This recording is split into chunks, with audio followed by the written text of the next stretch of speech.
Bismillah, Assalamualaikum warahmatullahi wabarakatuh. Alhamdulillah, salatu wassalamu ala rasulillah wa ala alihi wa ashabihi wa man tabi'ahum bi ihsanin ila yaumiddin, amma ba'du. Saudara sekalian, kaifa halukum? Semoga antum semuanya dalam keadaan sehat walafiat dan juga dalam lindungan Allah subhanahu wa ta'ala. Ini kita melanjutkan pembelajaran kita. Tema 7, subtema 1, pelajaran 1. Baik, sebelum belajar, perhatikan adab-adabnya, yakni berpakaian yang rapilah untuk menutup aurat, berdoa, dan juga siapkan catatannya. Kita berdoa dulu. Allahumma inni as'aluka ilman nafi'an wa rizqan tayyiban wa amalan mutaqabbalan. Allahumma la sahla illa ma ja'altahu sahla wa anta taj'alul hazna idza syi'ta sahla. Baik, subtema 1, peristiwa kebangsaan masa penjajahan, pelajaran 1. Ada 3 mata pelajaran di pelajaran 1 subtema 1 tema 7 ini, yakni ada IPA, IPS dan juga bahasa Indonesia. Baik, subtema 1 ini, di subtema 1 kita akan belajar tentang hal-hal yang berkaitan dengan peristiwa kebangsaan pada masa penjajahan. Baik, anak-anak sekalian rahmati Allah Subhanahu wa taala. Ada yang tahu tanaman ini? Yang tahu nggak tanaman ini? Atau ada yang pernah makan kue ini? Namanya kue nastar. Ini kue khas Idul Fitri, kue nastar. Kalau antum pernah makan kue nastar, pasti antum juga pasti pernah melihat tanaman ini. Tanaman ini namanya tanaman cengkih atau tanaman cengkeh. Sama aja ya, dua-duanya boleh digunakan. Tapi kita lebih sering mendengar namanya tanaman cengkeh. Ini tanaman cengkeh yang masih hijau, dan ini yang sudah dikeringkan. Kalau masih hijau belum bisa dimanfaatkan biasanya. Cengkeh itu sudah bisa dimanfaatkan kalau dia sudah berubah warna menjadi coklat. Ini kue nastar. Biasa kue nastar itu di di atasnya itu di toppingnya ya. Toppingnya itu ditaruh cengkeh supaya wangi. Nah, berbicara tentang tanaman cengkeh ini, anak-anak sekalian, apa hubungannya dengan pembelajaran kita kali ini? Baik. Nah, tanaman cengkeh ini banyak sekali manfaatnya. Bisa digunakan sebagai bumbu masak untuk memasak. Cengkeh juga digunakan sebagai minyak, atau untuk orang Cina dan Jepang mereka gunakan untuk beribadah, untuk sebagai dupa mereka. Dan juga minyak cengkeh juga biasa digunakan sebagai obat terapi atau obat sakit gigi. Ini manfaatnya sangat banyak sebagai bumbu untuk penyedap makanan. Biasa kari, orang masak kari. Nah, ini orang gunakan cengkeh. Atau orang masak gulai-gulai itu biasa menggunakan cengkeh. Ada cengkeh yang masih utuh dan juga ada cengkeh yang biasa sudah dalam bentuk bubuk. Selain untuk sebagai bumbu makanan, nah, cengkeh juga digunakan sebagai obat. Cengkeh ini bagus untuk obat sakit gigi dan juga untuk aromaterapi. Aromaterapi ini sebagai pewangi ruangan. Nah, nanusa sekalian rahmati Allah Subhanahu wa taala. Nah, cara sebelum cengkeh digunakan, ini dia dikeringkan dulu. Jadi dari pohonnya dia dikeringkan dengan cara dijemur. Kalau dia udah coklat atau hitam atau coklat, ini baru bisa dimanfaatkan. Ini manfaatnya banyak ya. Salah satunya yang tidak usah tampilkan di sini adalah salah satu manfaat cengkeh itu adalah bisa juga digunakan untuk tembakau. Tahu tembakau? tembakau itu isi dalam rokok. Ya, isi daripada dalam rokok. Nah, ini dia manfaat cengkeh. Jadi yang pertama digunakan untuk minyak. Minyaknya ini bisa digunakan untuk sakit-sakit badan, untuk untuk sakit gigi. Dan juga cengkeh juga dia bisa membunuh bakteri jahat yang dalam tubuh. Nah, salah satu manfaat cengkeh yang lainnya adalah cengkeh juga digunakan untuk produk rokok, tembakau. Ini tentunya manfaat yang negatif tentunya. Maunya tidak boleh ya, karena mengkonsumsi rokok itu hukumnya haram, makruh. Nah, nanusa sekalian rahmati Allah Subhanahu wa taala, di tanaman cengkeh ini banyak sekali manfaatnya. Banyak sekali manfaatnya. Untuk makanan, untuk masak, untuk berobat, untuk orang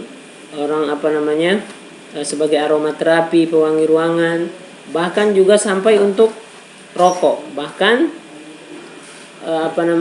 rokok yang dari tembakau cengkeh yang paling bagus itu biasanya harganya lebih tinggi. Harganya lebih tinggi dibanding dengan tembakau biasa. Nah, nanusa sekalian rahmati Allah Subhanahu wa taala.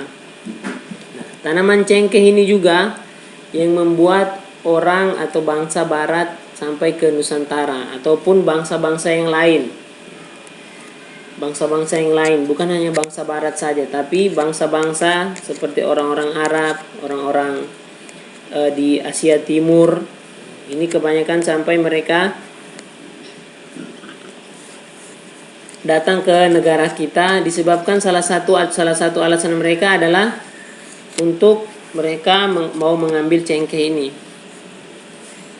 Karena apa, di Eropa itu rempah-rempah itu nggak ada, cengkeh, lada, apa itu di sana nggak ada. Jadi orang itu caranya gimana mereka dapat rempah-rempah? Ya mereka harus berlayar ke daerah-daerah yang memiliki persediaan rempah-rempah tersebut. Akhirnya mereka singgah ke negara kita, namun tujuannya bukan hanya untuk mengambil rempah-rempah saja, tapi ternyata juga untuk menjajah. Jadi maksud sekalian, gara-gara cengkeh tadi itu sampai membuat negara kita terjajah. Tapi bukan salah cengkehnya ya, bukan salah cengkehnya, tapi salah penjajahnya. Nah, pada masa pemerintahan kerajaan-kerajaan Islam di Indonesia,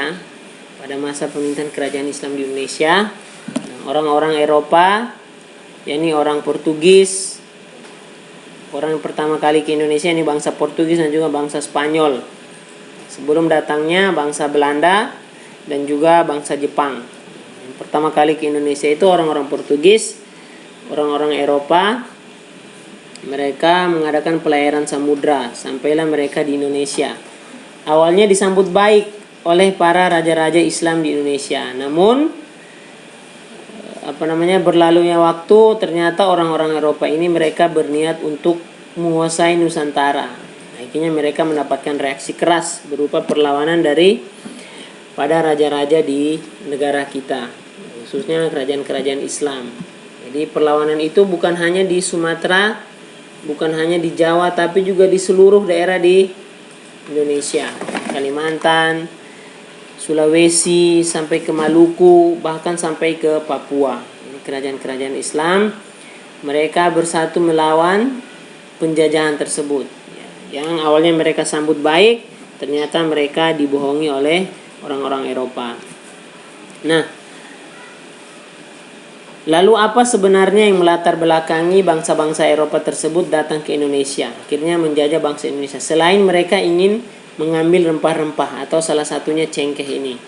Apa latar belakang atau motivasi lain yang memotivasi mereka untuk menjajah negara kita? Nah, ada 3 faktor atau 3 sebab datangnya bangsa barat ke Nusantara, 3 faktor utama. Nah, yang pertama adalah gold. Yang pertama adalah gold. yakni keinginan untuk mencari kekayaan, emas. Gold ini artinya emas. ada 3G ya. 3G nanti kita akan jelaskan G yang duanya lagi. G yang pertama adalah gold. Ya, ini mereka ingin mencari kekayaan. Mereka ingin menjajah negara kita untuk mencari kekayaan. Karena kenapa mereka seperti itu? Karena di negara mereka, karena tidak ada persediaan rempah-rempah, akhirnya mereka itu kalau mau beli rempah-rempah itu mahal. Mereka kalau mau beli rempah-rempah itu mahal. Akhirnya caranya gampang, mereka menjajah. Mereka menjajah negara-negara yang memiliki stok rempah-rempah supaya mereka bisa mendapatkan rempah-rempah dengan harga yang murah atau bahkan gratis. Jadi mereka butuh rempah-rempah ini untuk industri obat-obatan dan juga bumbu masak. Jadi manfaatnya sangat besar rempah-rempah. Kunyit, cengkeh, lada, jahe, apalagi rempah-rempah jenis-jenis bumbu-bumbu yang lainnya yang di negara mereka itu tidak ada. Akhirnya mereka mencarinya. Tujuan mereka pertama adalah ingin mencari kekayaan, gold. Kemudian yang kedua adalah, faktor kedua adalah gospel. Yang pertama gold, yang kedua gospel. Jadi keinginan mereka kedua, faktor kedua mereka ke negara kita atau mereka menjajah negara kita atau ingin ke Indonesia adalah gospel. Yakni mereka ingin menyebarkan agama mereka. Ini apa agama mereka? Yakni Kristen. Agama Kristen. Yang dulunya sebelumnya negara di negeri kita Indonesia ini hanya ada kerajaan Islam ataupun dan juga beberapa kerajaan-kerajaan Hindu. Namun dengan datangnya orang-orang barat ini, orang-orang Eropa, akhirnya tersebar juga ajaran agama Nasrani atau agama Kristen. Ini tujuan mereka yang kedua, menyebarkan agama. Yang pertama gold, mereka ingin mencari harta. Yang pertama mereka ingin mencari harta.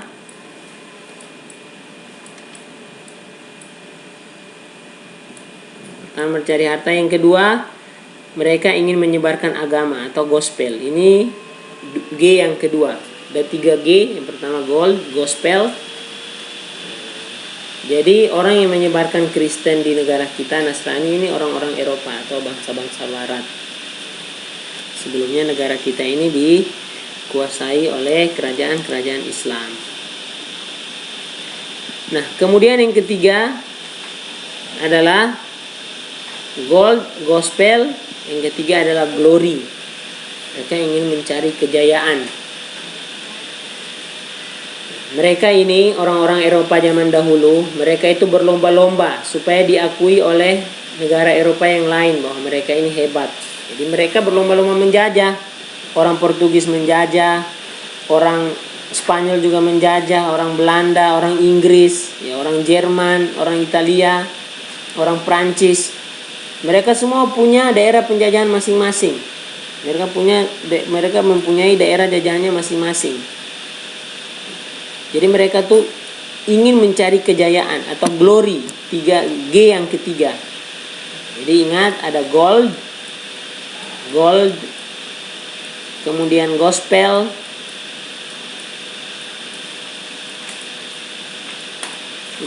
dan juga glory. Jadi 3G. Ingat-ingat, 3 faktor kedatangan bangsa barat ke negara kita ini adalah 3G tujuan mereka. 3G. Yakni gold, gospel, dan juga glory. Mereka ingin mencari kekayaan, mereka ingin menyebarkan agama mereka, dan juga mereka ingin mencapai kejayaan supaya diakui negara-negara Eropa yang lain bahwa mereka ini juga bisa berjaya atau mereka juga bisa menjajah negara lain. Makanya orang-orang Eropa ini sampai sekarang pun daerah jajahan mereka masih banyak walaupun jauh dari negara mereka. Prancis dia punya bagian dari negaranya, bagian pulaunya di dekat Papua sana, jauh dari negaranya. Orang Inggris juga punya salah satu pulau di dekat Pulau Papua. Banyak orang Australia juga sama, orang Amerika, orang Belanda. Mereka punya pulau masing-masing. Mereka karena mereka sudah menjajah dari dahulu. Supaya mereka ingin membuktikan kepada negara-negara Eropa lain bahwa mereka itu memang berkuasa. Ini tujuan ketiga mereka, yakni untuk mencapai kejayaan atau glory. Jadi ingat, gold, gospel, dan juga glory. Nah, ada salah satu faktor ya, kenapa mereka itu bisa menjelajahi samudra. Mereka bisa menjelajahi lautan yang luas itu. Mereka bisa menerjang badai. Mereka bisa berjalan berbulan-bulan. Salah satu faktornya adalah karena mereka adalah orang yang pertama kali atau mereka mengembangkan ilmu pengetahuan dan teknologi. Mereka bukan orang yang pertama kali, tapi mereka itu mengembangkan ilmu pengetahuan dan teknologi. Mereka orang yang pertama kali mengembangkan dan memanfaatkannya. Mereka adalah orang yang pertama kali mampu mengembangkan dan memanfaatkan ilmu pengetahuan dan teknologi. Akhirnya mereka bisa membuat kapal uap. Mereka bisa membuat senjata. Mereka bisa buat kompas.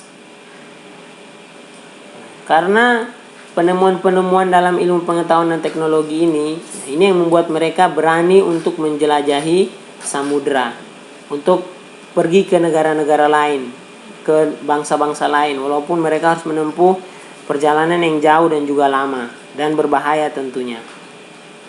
Jadi yang terakhir adalah mereka bisa mengembangkan ilmu pengetahuan dan teknologi. Mereka bikin kapal. Mereka bisa buat kapal menggunakan mesin. Kemudian mereka bisa membuat senjata. Akhirnya bisa menjajah. Orang-orang takut. Kalau ditembak mati orang takut lah. Kemudian mereka menemukan kompas. Artinya apa? Mereka bisa menentukan arah. Mana kapal mereka ini berangkatnya kemana? Ke barat, ke utara, ke selatan, atau ke timur. Akhirnya mereka bisa sampai ke tujuan. Atau mereka misalnya mau ke India, gampang mereka ke India. Tinggal mereka arahkan saja kompasnya ke sana, mengikuti kompas, arah angin. Sebagai penunjuk arah, sehingga mereka tidak bergantung pada kebiasaan alam. Mereka tidak perlu melihat matahari, tidak perlu menunggu bulan, tidak perlu melihat bintang-bintang. Mereka menggunakan kompas, menggunakan mesin. Lebih canggih lagi. Akhirnya mereka bisa sampai dari Eropa, bisa sampai ke Indonesia, sampai ke India, sampai ke Cina, ke Papua, sampai ke Australia. Australia itu merupakan bekas jajahan daripada Inggris. Padahal jauh negara Inggris ke Australia. Tapi mereka bisa sampai ke sana. Karena salah satunya adalah alasan mereka bisa sampai ke sana karena mereka mampu mengembangkan ilmu pengetahuan dan teknologi. Gitu anak-anak sekalian. Intinya adalah tadi 3G tadi. 3G. yakni gold, gospel, dan juga glory. Gold, gospel, glory. Ini merupakan 3 faktor yang motivasi bangsa barat untuk datang ke Nusantara. Nah, salah satu kemudian kenapa mereka bisa sampai ke sini? Ya tentunya karena mereka mampu mengembangkan dan menggunakan ilmu pengetahuan serta teknologi. Nah, kemudian anak sekalian rahmati Allah Subhanahu wa taala. Nah, sekarang kita masuk di pelajaran IPA ya, tentang sifat-sifat benda. Sifat-sifat benda. Jadi, benda di sekitar kita itu anak sekalian digolongkan menjadi 3 wujud. Digolongkan menjadi 3 wujud. Benda padat, benda cair, dan juga gas. Padat, cair, dan gas. Ini 3 wujud benda yang di sekitar kita. Ada benda padat, cair, dan gas. Dan ketiganya memiliki sifat yang berbeda-beda. Nah, khusus untuk benda padat ini dapat diubah dengan beberapa perlakuan seperti diberi panas, diberi tekanan tinggi, atau diberi perlakuan fisik seperti menggunting, menekan, melipat, atau menyobek. Maksudnya benda padat ini bisa kita rubah-rubah bentuknya. Bisa kita rubah-rubah bentuknya, tergantung perlakuannya. Apakah digunting, ditekan, dilipat, atau disobek. Itu yang pertama, benda padat. Benda padat contohnya di sekitar kita seperti komputer, handphone, benda yang padat yang bisa kita pegang. Ketika kita pegang atau tidak kita beri perlakuan yang macam-macam, dia tidak akan berubah bentuknya. Kemudian motor, bola kaki, kemudian pena. Banyak benda padat di sekitar rumah kita, kursi, meja. Kemudian ada juga benda cair. Ada juga benda cair. Ini benda yang dapat merambat melalui serat-serat halus dari bahan seperti bahan kain. Benda cair mengisi rongga kecil atau pori-pori bahan tersebut. Benda cair ini salah satunya adalah air atau sabun cair. Pokoknya yang cair-cair itu dia masuk benda cair. Air, apalagi sirup, apalagi benda cair. Hand sanitizer. Banyak ya, benda cair di sekitar kita juga banyak. Kemudian yang ketiga itu adalah benda gas. Benda gas. Jadi benda gas itu anak-anak sekalian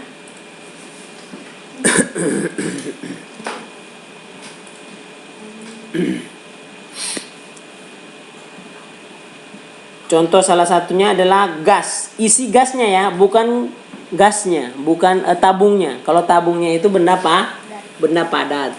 Gasnya atau isi dalam tabung itu dia adalah benda berbentuk gas atau isi mancis. Air yang kita lihat di mancis itu sebenarnya bukan air, tapi dia adalah kumpulan gas dan juga semprotan nyamuk. Itu juga isinya merupakan gas, isinya diisi dengan gas. Kemudian kentut kita juga benda berbentuk wujud gas. Kita tiap hari menghirup gas, ya, menghirup gas oksigen. Tiap hari nih kita lakukan, hampir setiap detik di kehidupan kita. Kita menghirup gas oksigen, kemudian kita keluarkan gas karbon dioksida. Nampak nggak gas? Rata-rata pada umumnya wujud gas itu tidak nampak. Parfum, minyak wangi, kita bisa cium bau parfum. Tapi kita bisa lihat nggak parfumnya nempel di badan orang? Nggak perlu. Dia cukup semprotkan gas wangi daripada parfum itu ke tubuhnya. Itu dia. Dan juga antum bisa lihat salah satu contoh benda padat, yakni batu, sabun cair, dan juga gas. Gas ya, bukan tabungnya. Jadi kalau nanti antum ditanya sebutkan salah satu contoh benda wujud gas, antum jangan tulis tabung, ya, jangan tulis tabung gas. Tulis tabung gas pun salah. Isi tabung, yang benar itu isi tabung gas. Nah itu baru betul. Kalau antum tulis tabung gas, berarti tabung gas itu masuk wujud benda padat. Nah, saudara sekalian rahmati Allah Subhanahu wa taala. Nah, ternyata sudah masuk di penghujung pembelajaran kita, masuk di penutup pembelajaran kita. Nah, ada tugas untuk antum, yakni kerjakan yang ada di halaman 6. Jangan lupa untuk mengerjakan di halaman 6. Dan juga Ustadz harap antum mengikuti pembelajaran ini sampai selesai, dipahami dan juga dibaca bukunya dan diikuti materinya sampai ke penghujung video. Baik, barakallahu fikum, jazakumullah khairan. Terima kasih banyak untuk yang telah memperhatikan dan mengikuti materi video ini sampai selesai. Ustaz doakan semoga apa yang antum pelajari bermanfaat untuk diri antum dan juga untuk keluarga antum tentunya. Baik. Sallallahu wasallam ala nabiyina Muhammadin wa ala alihi washabihi ajma'in. Subhanakallahumma wa bihamdika asyhadu an la ilaha illa anta astaghfiruka wa atubu ilaik. Assalamualaikum warahmatullahi wabarakatuh.